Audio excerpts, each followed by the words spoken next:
explorer ensemble les acteurs clés, les faits marquants, les tactiques employées, ainsi que quelques anecdotes intéressantes et les conséquences de ces batailles.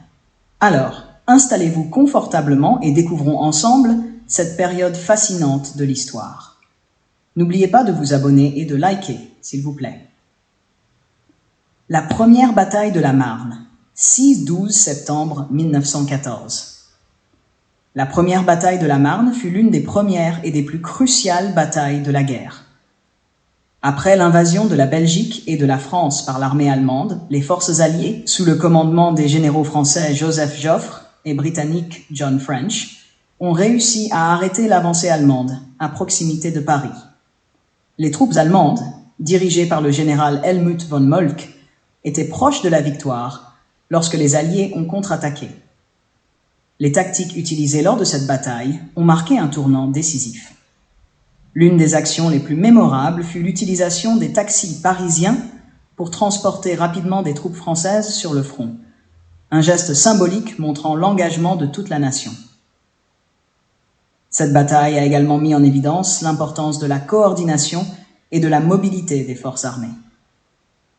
L'issue de la bataille de la Marne a marqué la fin des plans de guerre allemands visant à une victoire rapide à l'ouest et a conduit à une guerre de tranchées prolongée. Les forces allemandes se sont repliées et ont commencé à creuser des tranchées, marquant le début de la guerre de position qui allait caractériser le front occidental pendant les années suivantes.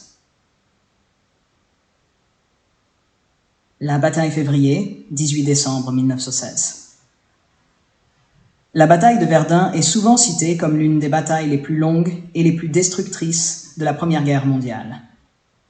Elle opposa les forces allemandes, dirigées par le général Erich von Falkenhayn, aux troupes françaises sous le commandement du général Philippe Pétain.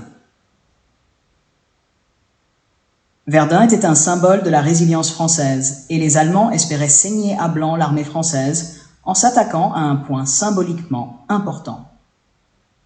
Les tactiques utilisées à Verdun incluaient une utilisation massive de l'artillerie, avec plus de 40 millions d'obus tirés pendant la bataille. La stratégie de Falkenhayn, qui consistait à épuiser les forces françaises, a conduit à des combats acharnés pour chaque mètre de terrain. Le fort de Douaumont, capturé par les Allemands en février, a été repris par les Français en octobre, illustrant la ténacité des défenseurs français. La devise de Pétain, « Ils ne passeront pas », est devenue un cri de ralliement pour les troupes françaises. L'introduction du célèbre chant patriotique, la chanson de Craonne, témoigne également de l'état d'esprit des soldats français pendant cette période. La bataille de Verdun a coûté la vie à environ 700 000 soldats des deux côtés, symbolisant la détermination et le sacrifice des combattants. La bataille de la Somme, 1er juillet, 18 novembre 1916. Parallèlement à Verdun, la bataille de la Somme fut une offensive des forces britanniques et françaises contre les positions allemandes. Elle est particulièrement connue pour le premier jour de bataille, qui reste le jour le plus meurtrier de l'histoire de l'armée britannique, avec près de 60 000 victimes.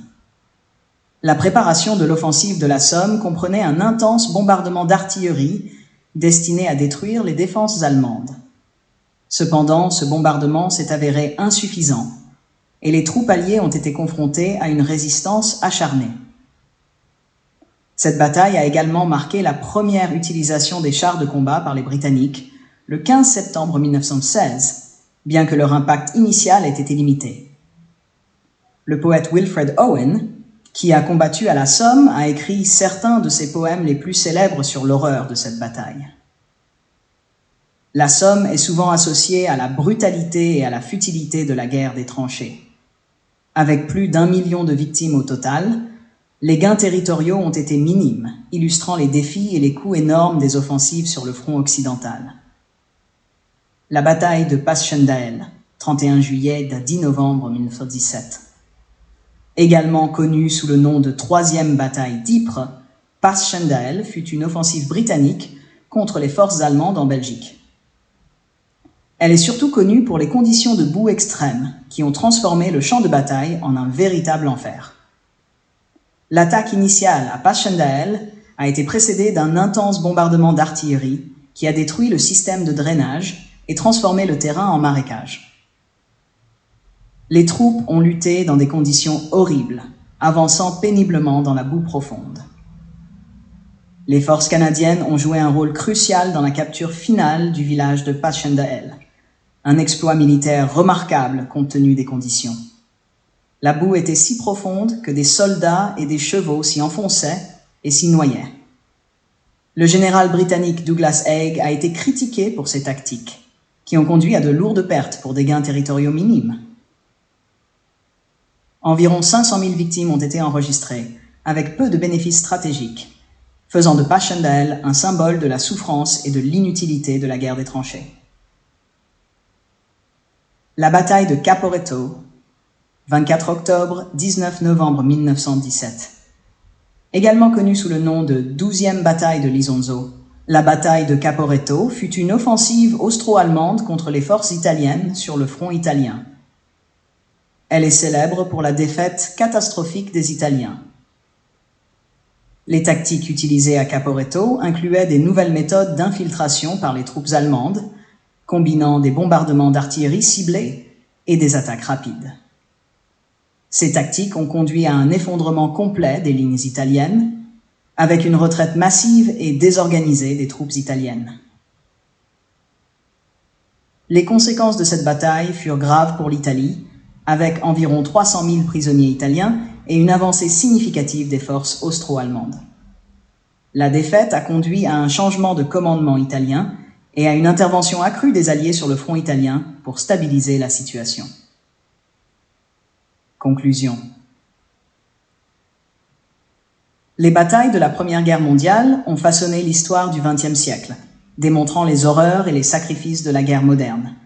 Elles ont eu des conséquences profondes sur les nations impliquées et ont laissé un héritage durable dans la mémoire collective. En étudiant ces batailles, nous honorons la mémoire de ceux qui ont combattu et nous apprenons les leçons cruciales de l'histoire. Merci d'avoir regardé cette vidéo.